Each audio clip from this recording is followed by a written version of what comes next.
All right, and I will bring us in. All right, gang. I am joined right now, super excited to have a writer director of a very rad looking film that is upcoming called Dark Nature. This film has made all kinds of buzz, being both at Cannes and the Fantasia Film Fest.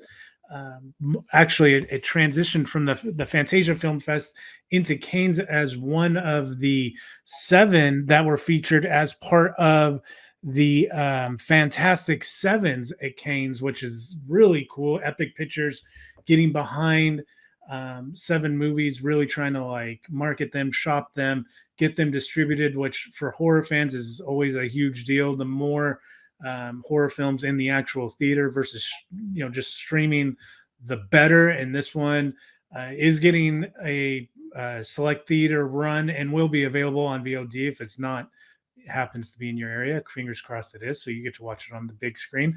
But the film is Dark Nature, and the director writer is Berkley Brady. Thank you for joining me today. Thank you so much. It's great to be here. Yeah, it's absolutely. As soon as I got sent the information on the film and I was reading articles, um, this whole thing, how it kind of caught fire from Fantasia and then getting selected into be one of those sevens. It's kind of got to be a whirlwind for you, yeah. Yeah, it's been good. Well, we actually went to I'm from Canada too, so we say con, but I know what you mean. Yeah. We have the French side here too, but they that actually happened first. Oh, So, okay.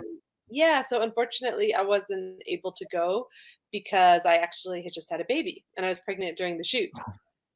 So, Dang, I you were started pregnant during the shoot. yeah, yeah, I was. Yeah, and so, you might hear my little guy, he's playing in the background here, his dad's with him, but he's loud. There he goes. That's all right. Yeah, but, I heard it was really fun, and that was really a great boost, and, then going to Fantasia, that's where we had, like, our world premiere. So, That kind of more like like a teaser talk, mm, getting it out into the market, and then Fantasia was the premiere. Yeah.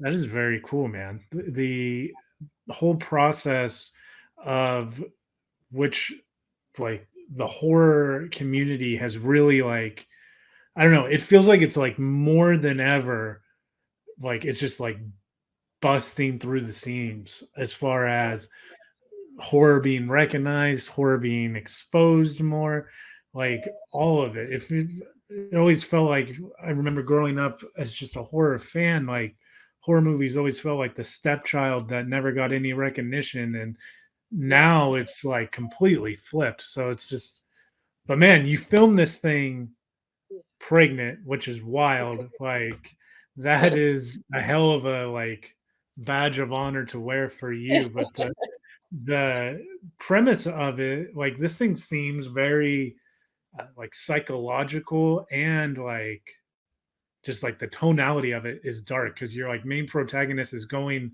to a nature retreat to the way that it reads and through the trailer that I saw, like she's going over to kind of like get over something like emotional scarring type of a thing. And then what's the like last thing that you would want to see in an environment like that, having of course to face something that's even darker than what you're trying to get over. what Yeah. what what was it that you drew from to write this story, because you are the writer as well, so where along did you kind of draw from in your process of coming up with it? Well, I really drew from some of my own experiences. When I was in my 20s, I had a really long-term, really like awful relationship that I think, I'd really been one of those people who was like, I will never be in like an abusive relationship. Like, what kind of idiot do you have to be in that? Like, clearly, if someone treats you like shit, like you leave, screw them. Like, I had Right. so much confidence, and so I kind of was shocked that I think just the way these dynamics can work, and I do think it's a dynamic. I don't think it's just one person doing something to another. But if you're with somebody who is kind of like more of a sociopath or a narcissist. Like it can, Sure. if you are not that person, it can be really hard to figure out because they're very good at like just the common things that are so common now. I'm 40, almost 42. And so when I was like in my 20s, we weren't talking about gaslighting. We were, but in my Mm, memory, I have so many memories of like being like, well, what about that? And just him being very, very intelligent and just sort of having reasons for everything. And it just constantly feeling unsettled. And mm. so I felt really like what got me out of that relationship was, thank goodness, that my friends didn't. Oh, sorry, that this my mom's texting me. My friends didn't give up on me, but it was really my friends who supported me and reminded me who I really was. So I think in this film, I really wanted to give tribute to that friendship, but from this older, like many years down the line perspective, look back and sort of say, like, wow, that is really hard on your friends. Like, it's almost like when you go Sure. through these difficult things, you're kind of in a selfish place, right? And I think in your Yeah. 20s, you're like, wow, this is just, I'm selfish right now, but I'm also dealing with this. So everyone's like, there for you. But I think through time, you see, like, okay, the people who uh, you can't always have problems. Like you have to take care of your Sure. problems. You learn how to be more responsible. And I'm lucky. I feel like I got that chance. But I guess this character. Oh, I'm so sorry. I don't know how to No, turn you're that off. fine. It's okay. It's okay. Um, so I think, and I hope that what I portrayed, I tried to portray it like in terms of their relationship and sort of the abusive side, the physical abuse, just in a way that felt a bit more nuanced and really looking at it as a horror. So I Mm, really wanted to start the movie with like a scene that was horrific. So mm, let's just jump into it being a horror movie. And why can't this be a horror? Like what happens yeah. between two people? Although I will say my favorite horror guy is from High Tension. Mm. I didn't go that far. The it's interesting to think about that because before I went to film school,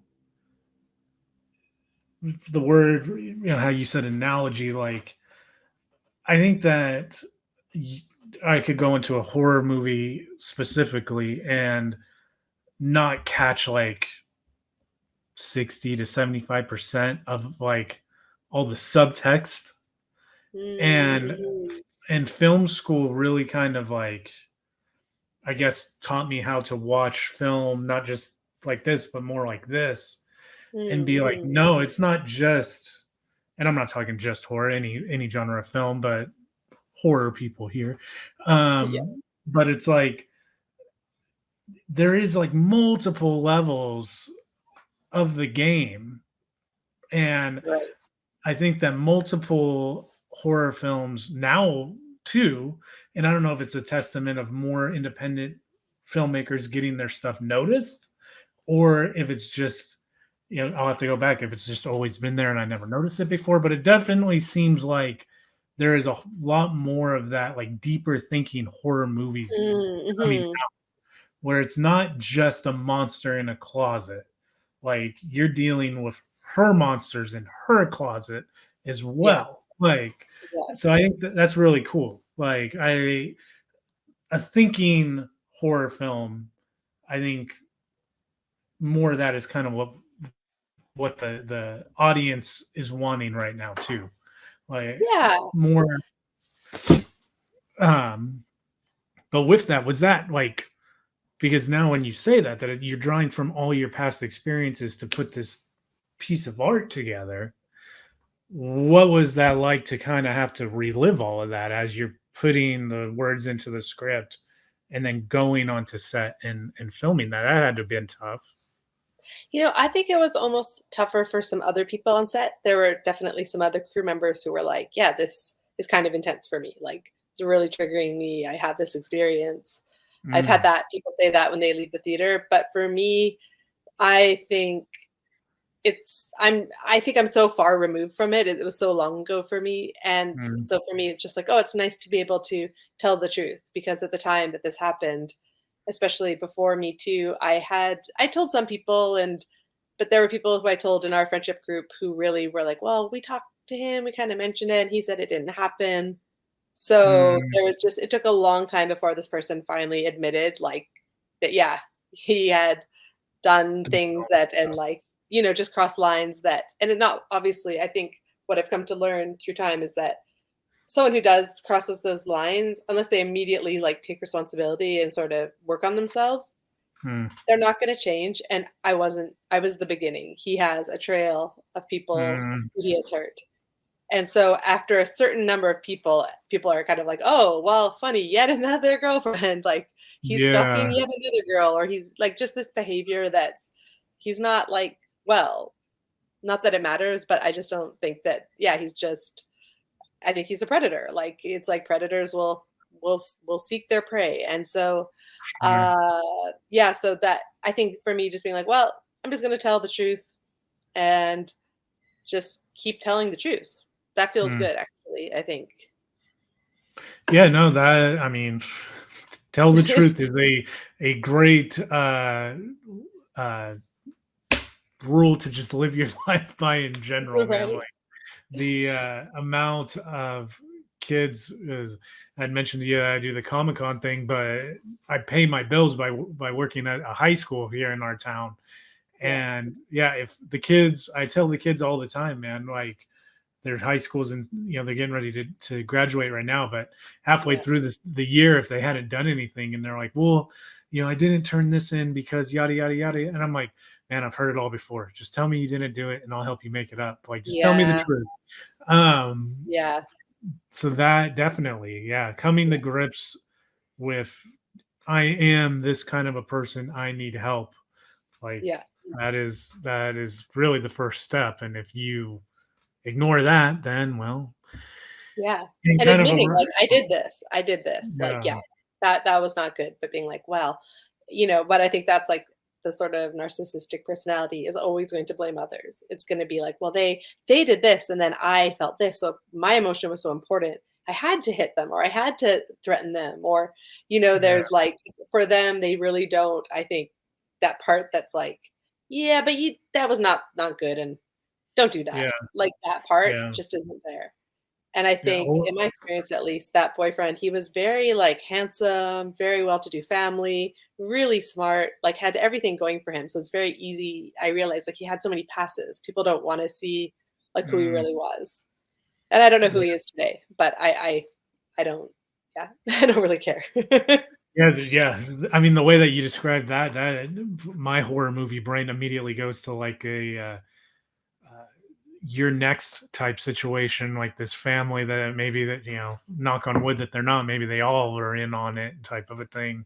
Yeah, you Yeah, wonder, like, how do you and- get through your parents not right. noticing, like, like, obviously, like, you'd be seeing this person through time, but then you're like, "Oh, maybe that's what they're learning at home somewhat." Like, does Yeah, the apple fall far from the tree? Sometimes, sometimes it doesn't. Who knows? Who knows? At the end of the day, it doesn't matter. It's just like what you do. but Why you you do it turn, doesn't matter. yeah, no, absolutely, especially in cases like what we're talking about. Yeah, But you turn like this tragic period, this dark period, and then you molded it into this film yeah. that Lemonade. has like, yeah, yeah, completely. And Yeah. you deciding to make this movie, like you mentioned that you guys are from Canada, so did you film it up in Canada?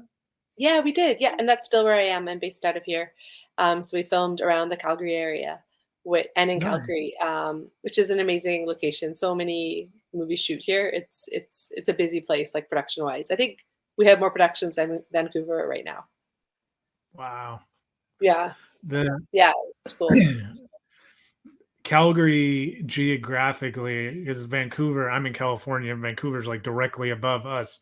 Where is Calgary? Calgary is east of Vancouver. So if you head east away from Vancouver, you go over the Rocky Mountains. At the end of the Rocky Mountains, there's Calgary. That's interesting because it's in the States, it's doing kind of the same thing with Atlanta. More and more films are being made over there. Mhm. Yeah. Um, so that's interesting.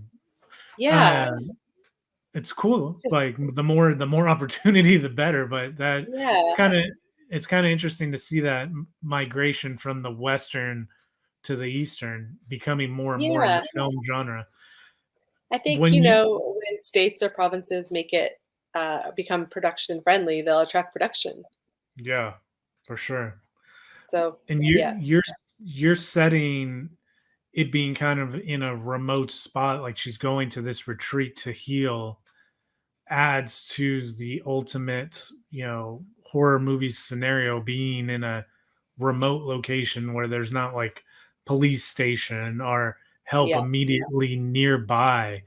yeah. Did you kind of like draw from any of horror movie inspiration of the past that you like really dug that deals with that kind of tone? Were you looking for a style, not to copy outright, but any kind of inspiration there from past horror movies that you love?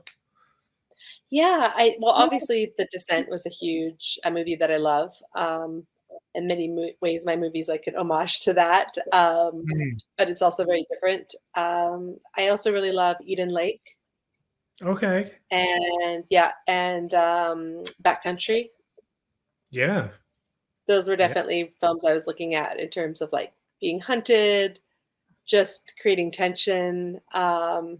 I think that the scene in Backcountry when the bear actually attacks the tent Yeah. is, like, so good and, like, so truly terrifying. Like, it's and especially after you've been with them for so long, and it feels like it's Yeah. building, and then when it actually just, like, is in that tent, you're like, "Oh my god, that's exactly how it would be," like, so scary. So, Yeah. there's a scene where I wanted it to be more like that, but we had just so many technical issues, because we were in the water in the Rocky Mm, Mountains in a river basically, and just had like technical issue after technical issue. And on indie budgets, you don't get to get another day.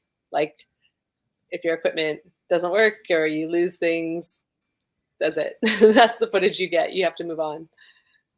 What Yeah. was that what was that like having to manage the technical budget with shooting in water and stuff? Like, did you guys like come up with any tricks of the trade on the fly? Like, I know in all of the student films and stuff that I did, it was literally like, we're gonna make a rig out of styrofoam and duct tape to get this camera the way that we want. Like, do you guys like do anything like that kind of stuff? Yeah, well, it wasn't just our budget, but it was also equipment and crew shortages when we were shooting because so much was shooting. Oh So man. even from Vancouver, we couldn't get equipment. So the waterproof casing that we got for the camera arrived, and it wasn't the one we had wanted, but really was the only one we could get, and it arrived with a hole in it. It was plastic.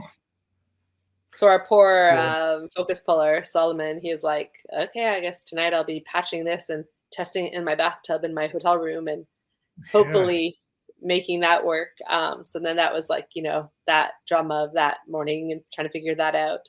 But those plastic cases that are like the loose plastic, I didn't like it. My DP didn't like it either.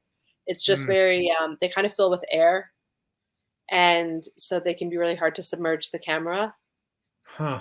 when we want to submerge it. Whereas I feel like a harder case, you could weight it down. You could start to do other things that will give you a smoother look. And then also, because there's sort of fabric that can move, the plastic fabric, it collects water droplets. Like so that scene, like I feel like it's very, very rough. And I think that's Mm, okay too to put rough things in a movie. But it definitely we didn't have the flexibility to really execute the shots that we wanted with mm. that equipment. So things like that. So yeah, I knew going in the water it was going to be a whole headache, and it proved itself just to be that. There was no getting around it. Is there a particular shot or sequence that's kind of like the counterweight to the problems that the water gave you, where you were like, this is going to look badass, everything's going smoothly, like I cannot wait to see the final version of what we just did right now? Like in the water when we were in the water. Well, the water's like giving you all like the difficulties with the camera Right. case and all that Yeah. kind of stuff. Was there a particular day or a sequence in Mm. the film that was kind of like the opposite of that, where you were like everything just like hit instantly, and you knew Mhm. that, man, this is gonna look dope once we get it all the way completed? I think,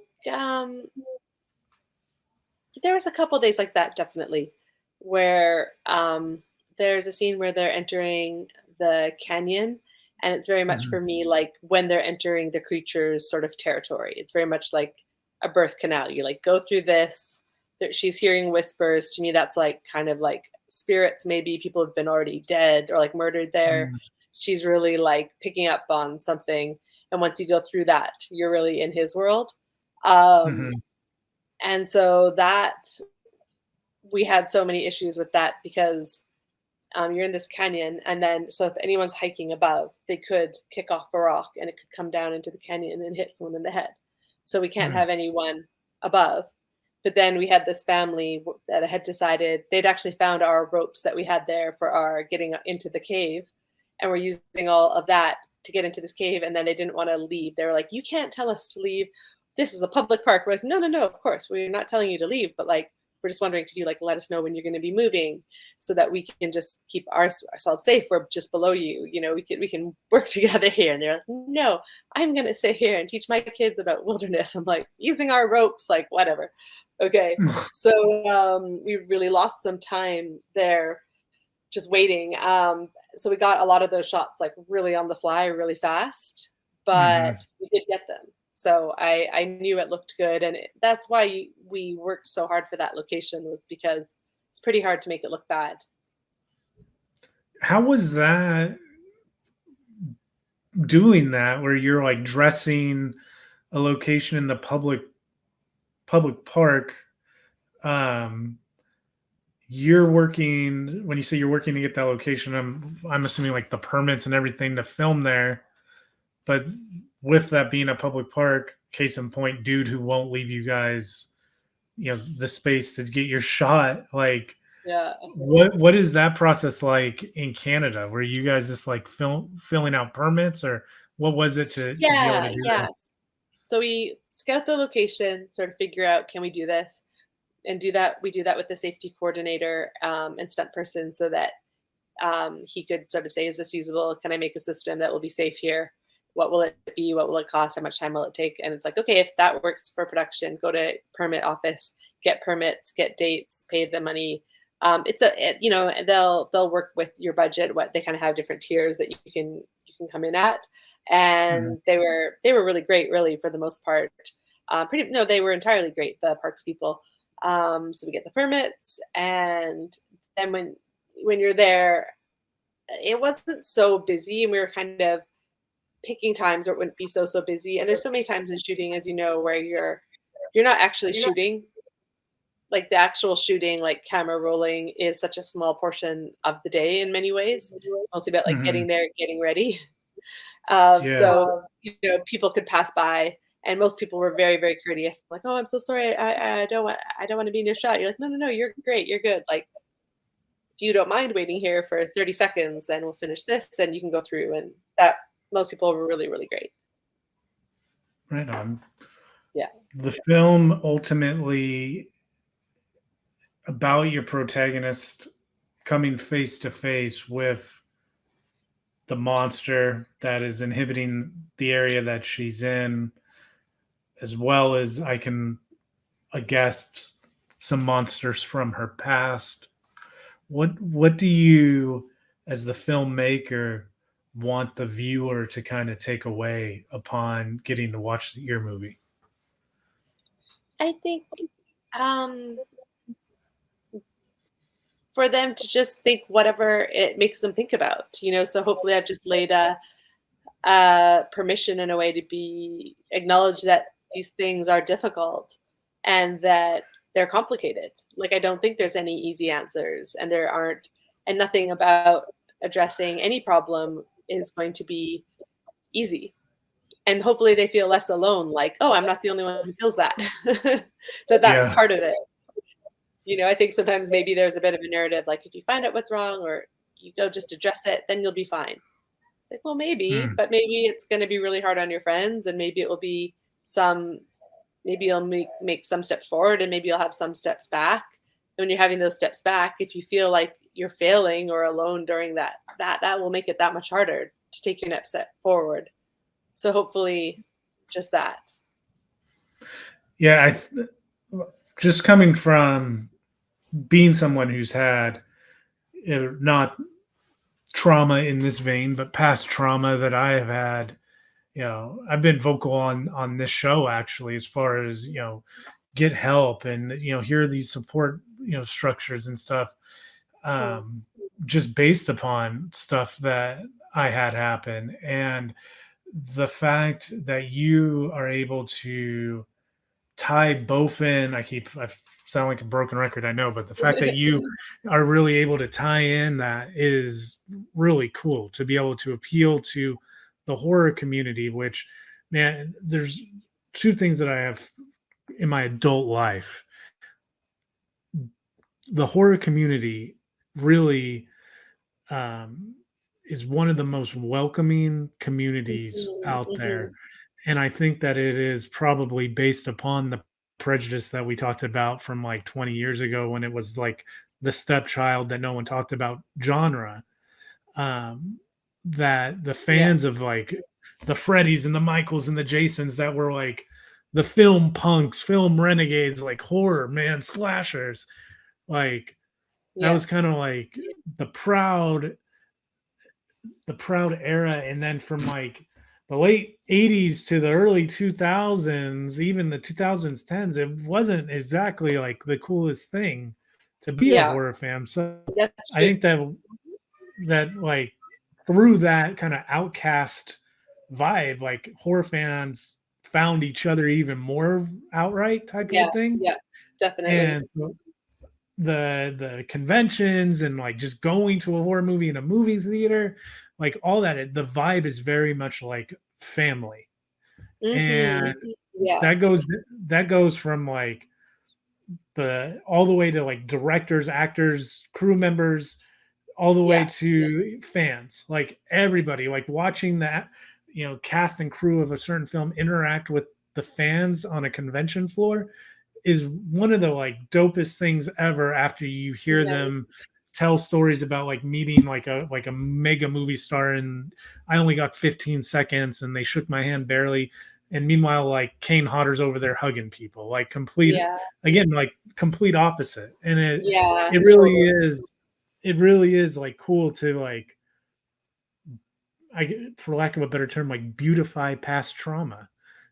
Yeah, And yeah, like you yourself, you have grown stronger and better, yeah. um, through it. And now you've got this super dope horror movie that everybody's about to be able to watch, as of Yeah, the video getting posted and the podcast getting posted, because I got asked to wait until what will be the following Monday when everything goes live. nice. um, the movie, now you should be able to really find Dark Nature pretty easily and accessible from Epic Pictures. Yeah. But when people watch this movie and they want to see what Berkeley Brady is going to do next, like where is everybody, like where's the best way for everybody to be able to like keep tabs on what you got cooking in the works? Well, I have a Instagram for my production company that I am starting to use. I had it for a long time. It was like, I'm not going to mention it. I was like, it has like 30 followers. And that's fine. That's just what I want. But now with this, I'm like, actually, it's a good tool. I'm going to start posting more and like using this for work. For sure. And yeah, so I'm really loving it because now I only pretty much follow like horror things and movie things. So I love Mhm. my feed on that right now. Actually, I love. And I just want it to, yeah, be part of, even if it's just a small part, being part of the community and meeting people even on there. Like I really like the Instagram format. Actually, I don't know why I feel bad saying that, but I think because I didn't like it for a long time. I didn't like what I thought it was doing to people. Mhm. Mhm. Or when it was beginning, I remember it being like, "Why is that one friend? She posts so much. Like, why would you ever give up your privacy?" Like, and I Yeah. think that's still a healthy thing to think, but I feel good with like sharing all the work stuff and highlighting other people's work. So that's Nika underscore productions. Okay. And I am on Facebook and I don't use it that much, but it's more kind of like a local thing. I feel like Facebook, it's like local Mm, crew, local cat, for like sure. just like Yeah. yeah, that, right? Um, that's a good spot. And then my website is nikaproductions.co, like co. So it's not a mistake. It's Okay. not dot com. Okay. The the movie again, Dark Nature. Upon the posting of this, you guys should be able to find it everywhere. And I cannot wait. I'm fingers crossed. Our hometown is actually like super starting to like bring in the indie horror movies that do get a Awesome. run. Yeah, Um, yeah. there's a movie theater here that is being really good about it. So hopefully That's awesome. we get to do like a coverage of review, instant reaction type thing from the actual movie theater when we all get to watch Dark Nature on the big screen. Um, there Amazing. is there is one thing for you guys if you are watching it on streaming. Um, turn off the lights, maybe add some dark ambience. I've got this real thing right now that I just got a VR headset, and there's a movie theater app on the headset. And my wife, whenever she knows I'm watching something scary, she comes into the room without me hearing her and scares the shit out of me. So if that's up your vein, man, maybe you got a VR headset, you can stream Dark Nature like that, pretend you're in a movie theater. That's the That'd be second best. awesome. Yeah, it's the second best opinion or option in my opinion. But Berkeley, Nice. thank you so much for taking the time to talk to me. I cannot wait, like I said, to watch your movie. Can't wait to see what you got coming out in the future, and we will definitely have to Awesome. get you back on. I'd love that. Yes, please let me know what you think. I hope you like it. Awesome.